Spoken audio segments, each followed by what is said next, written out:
तो hello everyone, कैसे हैं आप सभी। आ चुके हैं एक और नई वीडियो के साथ में वापस। और आज की वीडियो में हम क्लास 5 का चैप्टर 7 जिसका नाम है समझदार लोमड़ी को पढ़ेंगे, इसके शब्दार्थों को जानेंगे और इससे मिलने वाली शिक्षा को भी जानेंगे।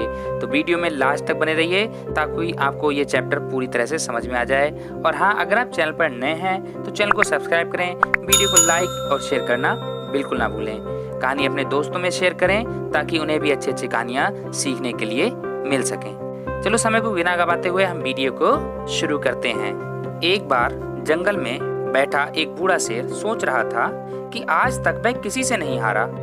उसने कई बार हाथी जैसे बड़े बड़े जानवरों को भी मार गिराया था, परंतु वह बुढ़ापे से हार गया। उसके पिछले दोनों पैर लकवे के कारण सूख गए थे। लकवा जिसे पैरालिसिस कहते हैं। पैरालिसिस जैसे मतलब शरीर का कोई अंग काम करना बंद कर देता है। वह चल नहीं सकता था। कई जंगली जानवर उसके सामने घूमते रहते, लेकिन वह उन्हें पकड़ नहीं पाता था। उसके मुंह पर मक्खियां बैठी रहती थी, वह उन्हें उड़ाते उड़ाते थक जाता। उसके शरीर की शक्ति अब खत्म होती जा रही थी। देखिए, शेर बूढ़ा हो गया था जिसके कारण वह बहुत कमजोर हो रहा था और उसके शरीर की शक्ति खत्म होती जा रही थी। आज उसे 3 दिन हो गए, उसने कुछ नहीं खाया। वह खिसक खिसक कर गुफा से बाहर आया। उसने एक खरगोश देखा, वह उसकी गुफा के पास बैठा घास खा रहा था। शेर ने खरगोश से कहा, भैया खरगोश यहाँ तो आना। तो जैसे ही वह खिसक खिसक कर अपनी गुफा से बाहर निकला तो उसे एक खरगोश दिखाई दिया। तो उसने खरगोश से कहा, भैया इधर तो आना। शेर की आवाज सुनकर खरगोश डर गया और वह भागने के लिए मुड़ा। खरगोश को भागते देख शेर तुरंत बोला, डरो मत खरगोश भैया, तुम तो मेरे छोटे भाई हो, मैं तुम्हें भला क्यों मारूंगा, यहाँ मेरे पास आओ। तो खरगोश ने कहा, जो कहना है वहीं से कहो, मैं यहाँ से उत्तर दूंगा, तुम्हारे पास नहीं आऊंगा। मैं मांस खाने वालों पर विश्वास नहीं करता। जब शेर ने खरगोश को अपने पास बुलाया तो खरगोश ने उत्तर दिया कि मैं मांस खाने वाले लोगों पर विश्वास नहीं करता। तुम्हें जो कहना है मुझे यहीं से कहो, मैं वहाँ नहीं आ सकता, मुझे आपसे डर लग रहा है। शेर की आवाज में जोश नहीं था, उसकी आवाज में करुणा थी, अर्थात दया की भीख मांगने की अवस्था जो होती है वो। उसकी आंखों में लालच नहीं था, उसकी आंखों में विनती थी। शेर ने नम्रता से कहा, 5 उंगलियां बराबर नहीं होती खरगोश भैया, मैं ऐसा नहीं हूँ जो अपने भाई को खाऊं, मैं तो तुमसे एक काम करवाना चाहता हूँ। खरगोश ने उसकी बात मानते हुए कहा, ठीक है वहीं से काम बोलो, मेरे पास मत आना।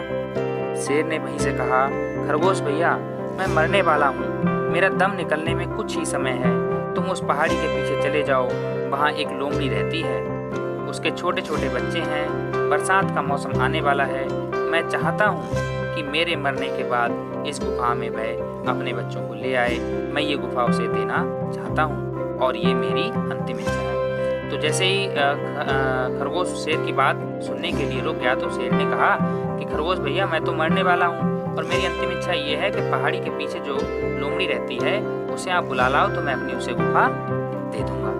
ये कहते कहते शेर लुढ़क गया। खरगोश ने देखा कि शेर सचमुच मर गया। उसके मुंह से निकला, बेचारा कितना भला था, मरते मरते ही नेक काम करना चाहता था। खरगोश ने निश्चय किया कि वह शेर की अंतिम इच्छा को पूरी जरूर करेगा। वह शेर के पास गया, उसने घास के तिनके इकट्ठे किए, उसके शरीर को घास के तिनकों से ढककर वह उस पहाड़ी की ओर चला गया। खरगोश लोमड़ी के पास पहुंचा। लोमड़ी ने खरगोश को खाने के लिए पकड़ लिया। जैसे खरगोश शेर की बात कहने के लिए लोमड़ी के पास पहुंचा तो लोमड़ी ने खरगोश को पकड़ लिया क्योंकि वह उसे खाना चाहती थी। खरगोश ने लोमड़ी को उसके लाभ की बात बताई। लोमड़ी ने खरगोश को छोड़ दिया और अपने बच्चों के साथ चल दी। दोनों शेर की गुफा के पास आए। शेर मरा पड़ा था और लोमड़ी मरे हुए शेर को देखकर खुशी से फूली नहीं समाई। अच्छा, आपने वीडियो यहाँ तक देखी है तो आप मुझे ये बताइए, अगर खरगोश की जगह आप होते तो क्या आप वही करते जो खरगोश ने किया? अगर नहीं तो आप क्या करते? आप हमें कमेंट में लिखकर जरूर बताइए। चलिए आगे देखते हैं। उसके मुंह में पानी भराया। जैसे ही लोमड़ी ने अपने फायदे की बात सुनी तो उसके मुंह में पानी भराया। वह शेर की ओर बढ़ी। उसके बच्चे भी उसके पीछे पीछे आए। अचानक लोमड़ी रुक गई। जैसे ही लोमड़ी शेर की तरफ गई तो उसके बच्चे उसके पीछे चल दिए, लेकिन अचानक से लोमड़ी रुक गई। क्यों रुकी?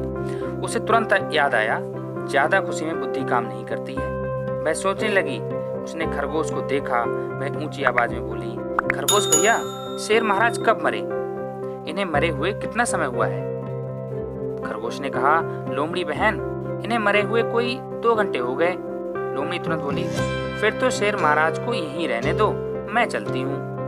खरगोश ने अपने कान खड़े कर लिए। क्यों बहन, अब तो तुम यहीं रहो, ये गुफा तुम्हारी है। शेर मर गया तो गुफा तुम्हारी हो गई, अब कौन रहेगा यहाँ इसमें। लोमड़ी बोली, शेर महाराज जब मरेंगे तभी तो गुफा मेरी होगी। खरगोश को बड़ा ही आश्चर्य हुआ, अर्थात हैरानी हुई। क्या अभी शेर महाराज नहीं मरे? लोमड़ी ने खरगोश को समझाया, तुम बहुत भोले हो खरगोश भैया। इतना बलशाली मतलब शक्तिशाली जानवर जब मर जाता है तो भी 3 घंटे तक उसकी पूंछ हिलती रहती है।